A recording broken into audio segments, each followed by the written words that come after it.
Hi, and good morning. Welcome. My name is Jennifer Britton. I'm the author of Reconnecting Workspaces, Pathways to Thrive in the Virtual, Remote, and Hybrid World.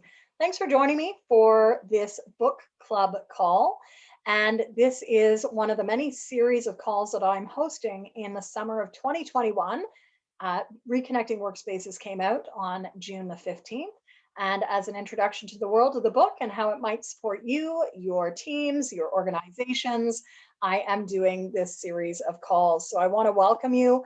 We are recording the call today, and it's going to be going out to lots of different people. I want to welcome people as they start coming in for our call today. And it's great to see some faces. Some of you who I haven't seen for a while, hope you're all doing well.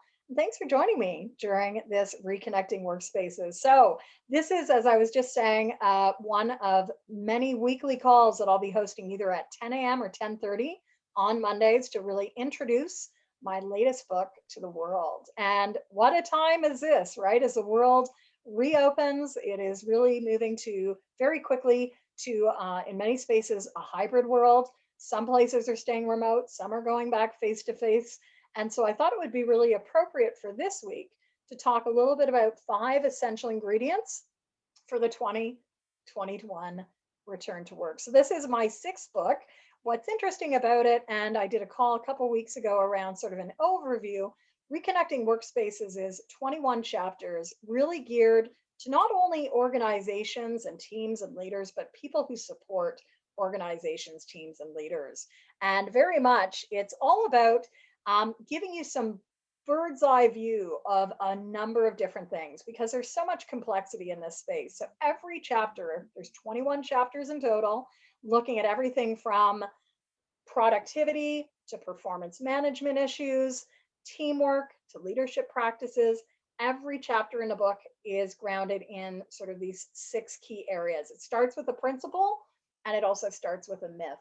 Many of the myths of remote, hybrid, and virtual work have just been obliterated in this last year. And I think as people come back into the workspace, may not be a workplace, it's really key to sort of look at what can things look like.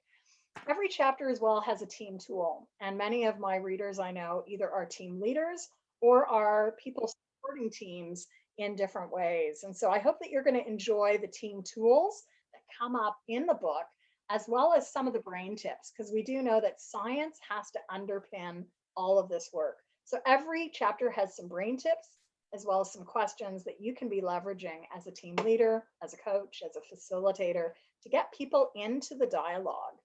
And each chapter wraps up with a reconnecting tip. So that's the lay of the land. And today I wanted to take you through not just the book launch bonuses, which are available if you haven't picked up, or if you have picked up a copy of the book, don't forget to reach out to me to say, hey, Jen, I got a copy. And depending on how many copies you got, you will have a different set of bonuses. You can find it at bit.ly/reconnecting workspaces.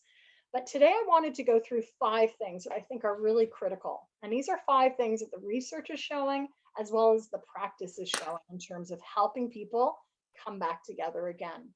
So idea number 1 is, how are we working with our teams, our groups, our organizations around recreating perhaps, or revisiting at least, expectations and agreements? A lot has changed, a lot has shifted in this last 17, 18 months of the pandemic. And sometimes people are just jumping right back into work. That might seem like, oh, yes, there's so much to do. But what happens when we don't really revisit and clarify expectations and agreements? That's often where the seeds of conflict start. So, one idea, again, as a team leader or someone supporting teams, someone supporting individual leaders, really be thinking about what would it look like in different contexts to revisit expectations and agreements. In essence, how we do things here. And that takes us into the landscape of culture, right? Team culture, organizational culture is also shifted. And so what is it that we want to create, whether it exists now or it's aspirational? Part of that will be grounded in expectations and agreements. So that's idea number 1. We'll come back to this in just a minute because I want to layer on another piece, which is team practices. So we have agreements, but what are the things we're doing to make sure that we are in connection and dialogue with each other? Team practices today can be all over the map. And when I say all over the map, from stand ups to monthly meetings to daily huddles to just your regular old Monday morning meeting. So, the idea number two is to get you thinking about what are the team practices that are going to support us? And who are we as an us? Are we one team in one city, or are we a team that stretches across time zones? What's interesting in terms of reconnecting workspaces is it's a global phenomenon right now, right? Everyone is needing to reconnect, reimagine, rearticulate how they want to work. So we do know from high performance research that teams that excel have regular touch points. They come together regularly to not only build relationships, but get really clear on their results.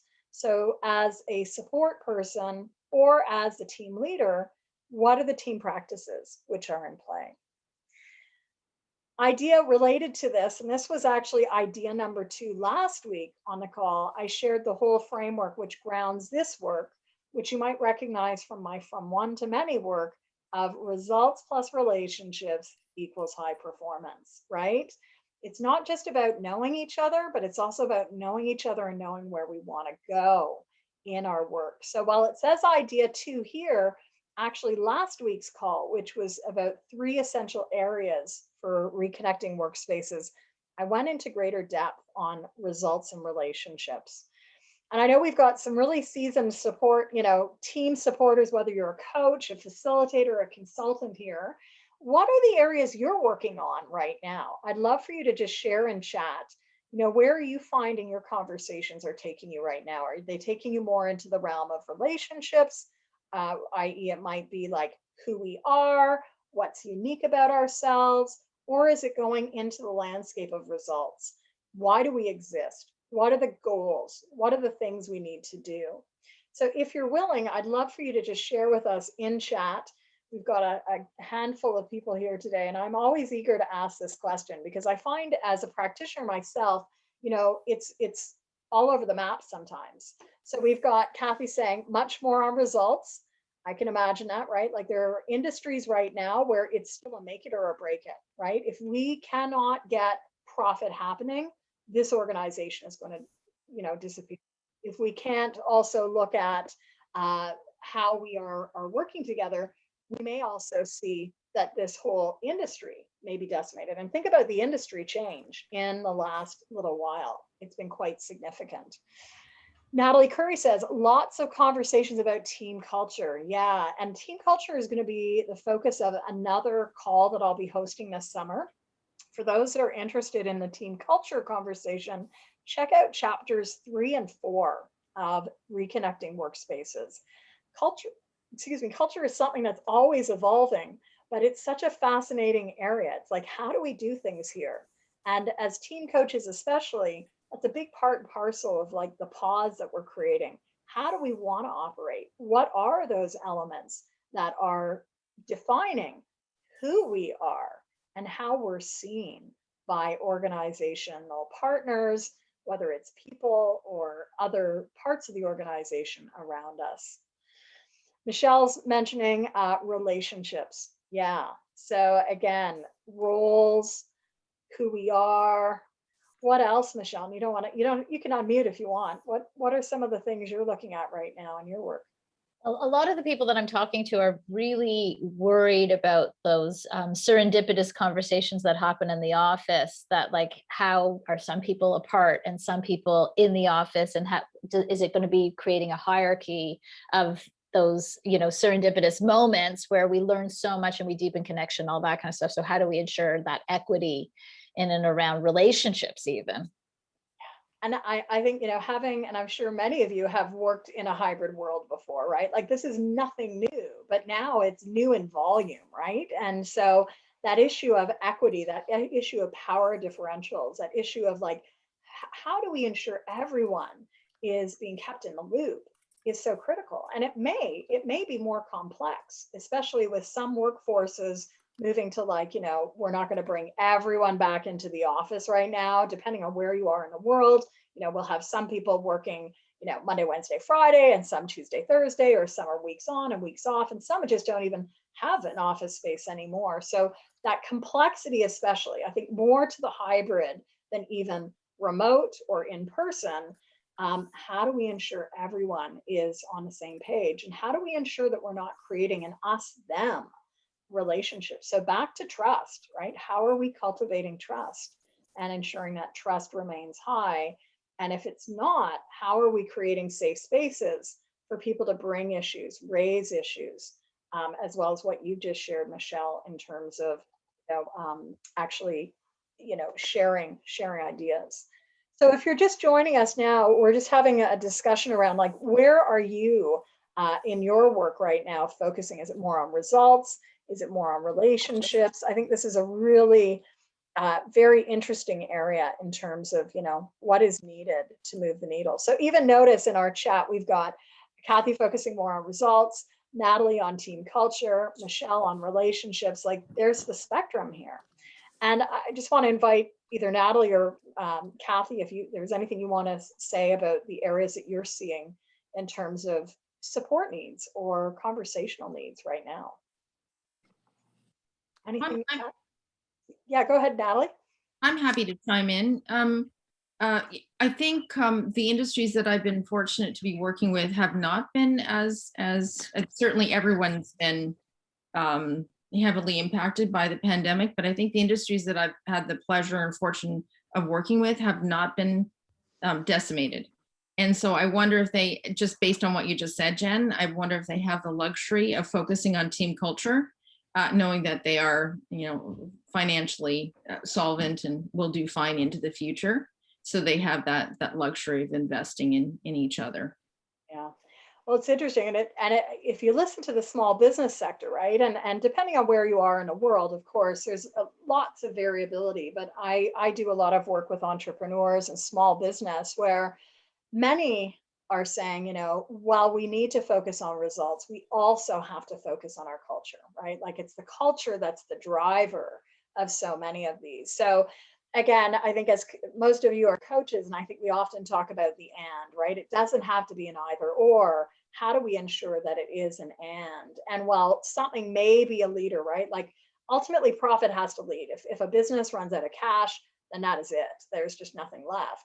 But how do you ensure that in our conversations, perhaps as coaches, that we're also helping leaders and team members think through how do you create an and so that it doesn't just have to be one, it can be both. So interesting. So we've heard relationships, culture. Kathy, anything you want to say on results? Don't want to put you on the spot. Yeah, so I think relationships really matter, but I feel like in many ways, the businesses that most of my like really spend a lot of time on just maintaining and trying to keep the connection. So, 9 months, 10 months on, you now need results, right? You can't just keep the day to day. And that has nothing to do with strategic plans. That's just, you've already had one business year and you have another business year that isn't perhaps going so well. So you need to have some results.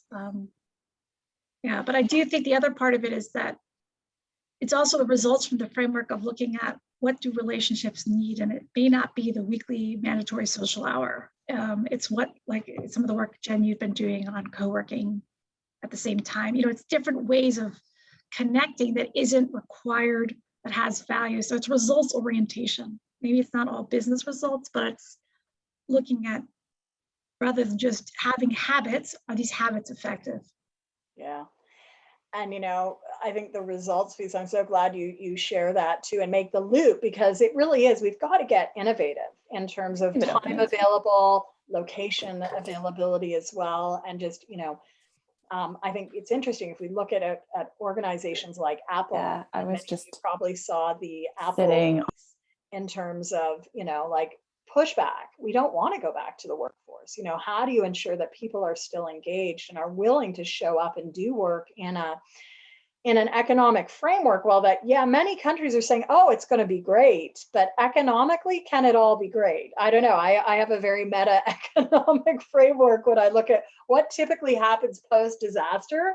It's not always great, even if they say it's going to be great. And so, like, there's real need, especially in countries like here in Canada, like small business, which has been so impacted, which was really a big part of the economic engine, impacting, millions of people in a ripple effect. We've got to have good results. And so what you'll notice in Reconnecting Workspaces, and this is why I included a lot around the team tools, some of those team tools in the chapters, some are going to be more relational in basis, but some of them really come out of the performance management space, right? And performance improvement. And that work really goes back into the 60s, 70s, and 80s around how do we help organizations and teams get results. It's less about the relationships, it's more about the results. And that some of that work takes you into organizational design, into performance improvement. Yes, we want teams to get along, but are teams even structured? Are they even in a structure that recognizes, rewards, and compensates things? So back to systems, right? Like when we work with teams, we're often unpacking not only the team system, but looking at the organizational system that's supporting it as well. So that's really idea two. Yeah, comment, question, yeah. If I was, as you were talking, we're thinking of a conversation I had earlier today where I was asking somebody, the person who's my point person has been unavailable for very good reasons. Yes. And I had asked that person, who's your backup? Like, is there someone else on your team? Yeah. I can contact them. They said, no, go up. And I'm thinking, okay, but so that was my conversation with the up was is this is that doable, right? Is that is this, we're looking at another 5 months of engagement. Is it feasible to just always say go up? Or do we need to bring, even if that person hasn't been part of this, do we just need to loop them in? Yeah. For something like scheduling? Well, I think this is a really key issue. And as all team coaches hopefully are asking, the team, we don't have to ask it for ourselves. We need to ask the team, like, how do we keep everyone on the same page? How do we involve all the voices? Because we know that the danger for this, hybrid space is someone's going to be left out. So we want to constantly be reminding, how do you want to loop people in? What is the plan?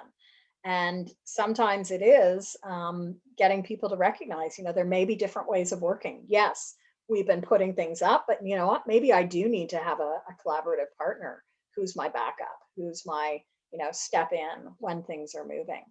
And that might be part of the hybridization, right? Like part of hybrid work and moving from remote to hybrid, it's going to require some changes. And so as a coach, perhaps some of the discussion is, what needs to change as an HR professional, because some of you also are in the HR realm. It's, how do we restructure? How do we look at formal processes for back shadowing or shadowing, whatever you call it? It's got different language in different ways. But if people are more mobile, which is a definite, and mobile could be, I'm working from my home office, I'm working from the head office or the main office. We need to get better, not only at informational system flow, but also backup flow, because people want to talk to people. And it doesn't always have to be, well, we're going to wait. You can't wait. You need to keep running. So I hope that's been useful. And again, results and relationships takes us back to what many of you heard me talk about a lot last year in 2020, the 7 remote enablers. So these came out just before the pandemic in my remote working white paper, February 2020, not knowing what was around the corner. And you might have heard me share that in the last year, I've shared this framework of the 7 C's with so many different organizations, especially a lot of HR professionals. So I'll just run through these. And, very much as sort of the world was looking towards hybrid starting a few months ago, it's like, is this still relevant? And it's like, absolutely, this is still relevant as a baseline. I share this a lot with teams, with HR professionals.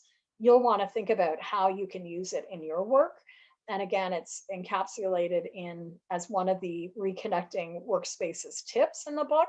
But, we really want to make sure that we're on the same page, or we're aligned around all these C's. So communication, clarity, connection, and collaboration. Recognize connection is not collaboration. I can feel connected, but it doesn't mean that I need to collaborate with you. I can collaborate, but don't feel connected with you. So they're two separate things. Just as Natalie mentioned, culture, right? How do we build culture, and what is our culture? How strong is our culture on a 1 to 10? And then looking at things like consistency. How do I ensure that I'm being consistent with messaging, with process, with practices? And to where we started today's call, how are we consistent across the hybrid? How are we ensuring that things are getting done similarly, regardless of where we are, right? Like remote work is truly location independent, right? It's not remote, it's about being location independent. So it means like I can do the same thing if I'm in home, I can do the same thing on a plane, I can do the same thing in a hotel room, or I can do the same thing in my office where I have a desk or a hoteling space. So think about consistency as well as building that community piece. So what's interesting here, right, is some of these are relationally based and some of them are results based. Some of them help the enablers. And so what was interesting is, a few months ago, as I started thinking about, okay, so in the hybrid world, is this enough, right? And so it's a good baseline. But in the hybrid world, we really also need to activate a couple of other skills. We need to activate intentionality, and we also have to activate influence, right? So one of the big shifts this last year has been, it's not just about the leader, right? Like it's about the team, that everyone on the team in many organizations have helped things keep running. The leader does play a key role and they do need to shoulder certain responsibilities, but in a hybrid space where I may be in the office, out of the office, I need to keep leaning into those skills of influence, leaning into the ability of working through others. And that's an area that I think, if we look out at like where all the trainings are and are not, there's still not a lot around the skills of influence, right? Often we hear of influence as oh yeah, it's a sales thing. No, this is like, how do you work through others? That's what influence means. And so I didn't bring this slide in, but one of the things you'll see in chapter 5 of Reconnecting Workspaces, I don't only now talk about the triad of trust, safety, and connection, but I talk about the triad of TRI. And TRI stands for trust, respect, and influence. And in order to influence, we have to have trust and respect, right? It's another one of those triangles that's only strong if we have the trust and respect there. So I'll invite you to think about that. And I go into further depth about the hybrid enablers in a recent, I think we released it about a month ago, a recent podcast episode over at the Remote Pathways podcast. So if you're not familiar with the Remote Pathways podcast, definitely check it out. We've had amazing guests. Many of them are remote first organizations, but they also, in recent months, we've been talking a lot more about the hybrid and what's needed to really support people and support results in the hybrid world. So that's idea 4, is to really go into what are the remote enablers, what's going to help you, hinder you. And then the 5th one takes me to one of my favorite bodies of work, PlanDoTrack, which is communicate and track, right? Part of, I think, was it you, Michelle, that said it, right? It's like, how do we ensure that there's equity? How do we ensure that people's voices are in the room? What do we do to help people communicate and track what's going on with each other? And that talks to systems, not in a systemic way, but in a systems way. How do I know what you're working on? How can you share a little window into your world, whether we see each other in our hoteling space at the office, or whether we're still like ships in the night? And tracking and systems really become such a key piece, which if you've got a copy of PlanDoTrack, there's a link in here with that body of work, because all of section 3 of PlanDoTrack really goes into systems. And so with Reconnecting Workspaces, if you have a copy of that book, chapter 6, 7, I think it's 6 or 7, talks a little bit about systems, tools, and practices, because we want to keep the conversation going. We need to keep the results going, as Kathy said before she dropped off. So those are quick 5 ideas. Alone, they might be like, ooh, that could be a whole set of conversations. And yes, it could be, right? It's like just or unlike the rapid change and rapid shift we had back in March 2013, there will be a rapid shift back to the workplace or workspace, but these are ongoing conversations that need to keep happening. So I hope you've enjoyed this morning's call and it gave you an idea, because it really is bringing to life, this whole body of work is bringing to life these characters that I call the digital dozen that I brought to life 2 years ago. And actually later this week, I'll be participating in my third annual Muskoka Novel Writing Marathon from Friday night at 8 p.m. until Monday night at 8 p.m. I'll be writing my next book. So I actually have 2 requests because I still don't know what I'm going to be writing or starting a manuscript around. I'd love to get some input. If anyone has an idea of what they need, even as a coach, put that in chat, because part of me is thinking I'm going to actually do another team coaching element, a guide or something on exercises. Another part of me is like, you know what, I think there's like a thin pocket guide on hybrid, like a thin pocket guide, not a big Reconnecting Workspaces guide that's needed. But if you have any ideas, let me know in chat, because I'll be writing all weekend. And I stay up. It's sort of we're doing a quarantine edition, which is really exciting. But I'll be writing for almost 72 hours. I have some calls next week. So I'd love to hear from you. You know, what was important for you in this? You know, there's a lot more that you can dip into over at reconnectingworkspaces.com. But if you're open to it, I'd love to just stop my share so we can see you for a minute. And I'd love to hear, what was the thing that you like? So Kimberly's saying, I like the trust, safety, connection triad. Write a guide or book on that. Ooh, yes.